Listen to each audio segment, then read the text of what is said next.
পকেটে মাত্র 500 টাকা। ডোন্ট ওয়ারি, আজকে দেখাও 500 টাকায় তোমরা জাকারিয়া স্ট্রিটে কি কি ফুড এক্সপ্লোর করতে পারো। Let's go.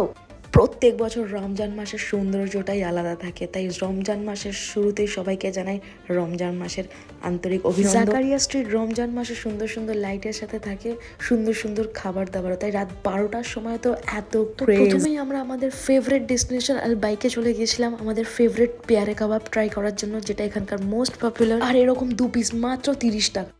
তোমরা যখন আলবাইক থেকে জাকারিয়া স্ট্রিটের দিকে ফিরবে তখন কাকাকে দেখতে পাবে যেখানে বিক্রি হচ্ছে মোস্ট ফেমাস ফালুদা এভার, যেটার দাম ছিল মাত্র 15 টাকা। আমি তো এর আগে কখনো এত রিফ্রেশিং আর মন ভালো করে দেওয়া ফালুদা এর আগে খাইনি, মাত্র 15 টাকা। এরপর চলে এলাম সবার ফেভারিট ডেস্টিনেশন ডেলি 6-এ, যেখান থেকে আমরা নিয়েছিলাম আফগানি মখমালি কাবাব আর 4 পিস রুমালি রুটি, যার দাম পড়েছিল মোট 250 টাকা আর 10 টাকার একটা জলের বোতল। তো ফাইনালি আমরা আমাদের ফেভারিট ডেস্টিনেশনে পৌঁছে গেছিলাম, যেখানে নফরতের শরবত আর মোহব্বতের শরবত একসাথে বিক্রি হয়।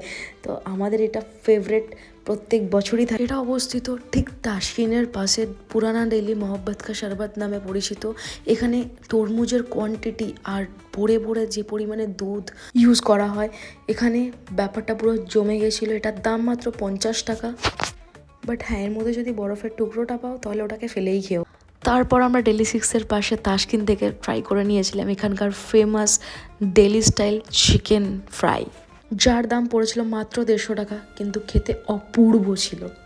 তো সব সরিয়ে যদি এখন জলের বোতলটাকে বাদ দিই তাহলে আমাদের কাছে 500 টাকা থেকে মোট বেঁচেছিল 5 টাকা। ভিডিওটা ভালো লাগলে শেয়ার করে দিও জাকারিয়া লাভার্সদের। বাই।